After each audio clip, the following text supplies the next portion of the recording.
अकेलापन सिर्फ यादें रह जाएंगी। अधेड़ उम्र के बाबूजी न जाने दरवाजे पर टकटकी लगाएं, किसकी राह ताकते रहते हैं कि शायद कोई उनका अपना कभी आएगा और उन पर अपना पूरा हक रखकर कहेगा, अब आप अकेले नहीं रहेंगे, चलिए हमारे साथ। लेकिन शायद ये बात वो भी नहीं जानते थे कि यह कभी संभव नहीं होने वाला था। 7 साल बीत चुके थे जब धर्मपत्नी की अचानक से तबीयत खराब हुई। अस्पताल ले जाया गया, परंतु शायद बहुत देर हो चुकी थी। दिमाग में खून का धक्का जमने की वजह से वह अचेतन अवस्था में पहुंच चुकी थी। मानो कि बस सांसों का साथ था, वह भी कुछ दिनों के बाद टूट गया था। बहुत कोशिश की थी बाबूजी ने कि आखिरी के 10 रुपए भी लगा देंगे, बस किसी तरह उनका साथ न छूटे। लेकिन शायद कभी कभी हमारे दिल से मांगी दुआ भी भगवान तक नहीं पहुंच पाती। बस मानो यही हुआ था उनके साथ। धर्मपत्नी के अंतिम संस्कार पर कभी न रोने वाले बाबूजी की आंखों से आंसू शायद रुकने को तैयार न थे। अभी भी एक उम्मीद बाकी थी कि उनका जीवन साथी लौट आए, लेकिन जाने वाले कब लौट के आते हैं भला। साथ छूटने के साथ साथ उम्मीदें टूट गई, यहाँ तक कि उनकी शादी की वर्षगांठ के दिन बाबूजी ने अपनी धर्मपत्नी की अस्थियां परवाह करने का हरिद्वार गए। कैसा दुखद समय था।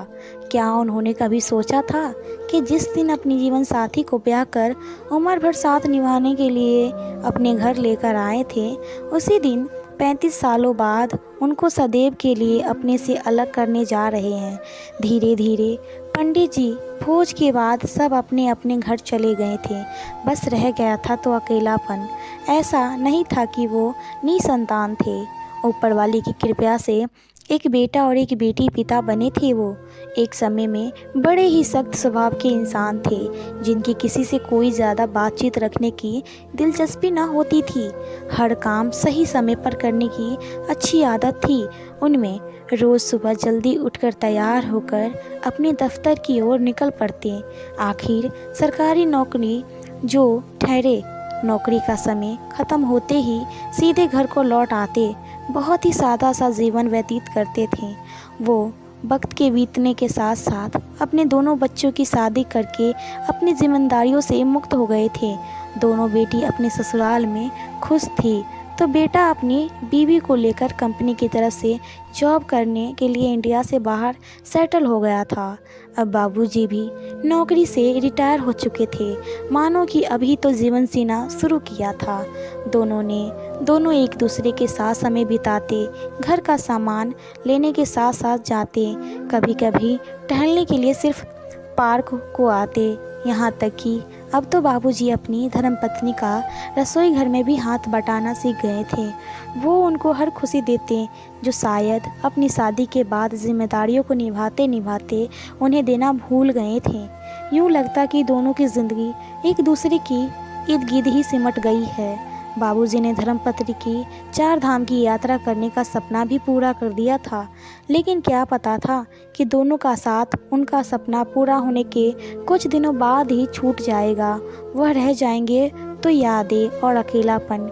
बिटिया रानी तो अपनी ससुराल की जिम्मेदारियों के बोझ तले इतनी दबी हुई थी कि उसका बार बार घर आना संभव ही ना हो पाता। वह अगर आती भी तब भी वापस लौटना पड़ता। वह बेटे को तो माँ के देहांत के कुछ दिनों बाद ही विदेश लौटना पड़ा। अब इस अकेलेपन में बाबूजी कोशिश तो करते कि खुद को व्यस्त रखने की। कभी पार्क जाकर अपने दोस्तों के साथ समय व्यतीत करते, तो कभी मन की शांति के लिए मंदिर जाकर बैठ जाते। लेकिन जब भी घर वापस आते तो अकेलापन उन्हें काटने को दौड़ता। खुद को व्यस्त रखने के लिए अपने लिए 2 वक्त की रोटी भी स्वयं बनाते। अकेलेपन में अपने साथ के लिए सुनहरे पलों को याद करके आंखों से आंसू झलक पड़ते। लेकिन शायद वो ये जान चुके थे कि शायद इसी का नाम जिंदगी है। याद आती थी उन्हें वो बातें जब उनकी धर्मपत्नी कहती थी कि मेरे जाने के बाद कौन रखेगा उनका ध्यान। बाबूजी हर बार हंसकर ये कहकर टाल देते थे कि हम साथ ही जिएंगे और साथ ही मरेंगे, लेकिन ऐसा कुछ नहीं हुआ था। पत्नी के देहांत के बाद जान चुके थे वो ही कि सही कहती थी वो, अब उन्हें अकेलापन ही जीवन बचा हुआ है। समय उन खूबसूरत यादों के सहारे काटना है। उनके इस दर्द को बांटने वाला और उनके अकेलेपन को दूर करने के लिए कोई नहीं आएगा। अब तो उनकी आंखें भी थक चुकी थी किसी अपने की राह ताकते ताकते। और तो और शायद भगवान के द्वार भी बाबूजी को उनके पास बुलाने की अर्जी भी बार बार नामंजूर होती नज़र आ रही थी। तो दोस्तों, आज की ये छोटी सी मोटिवेशनल स्टोरी आपको कैसी लगी, हमें कमेंट करके ज़रूर बताएं।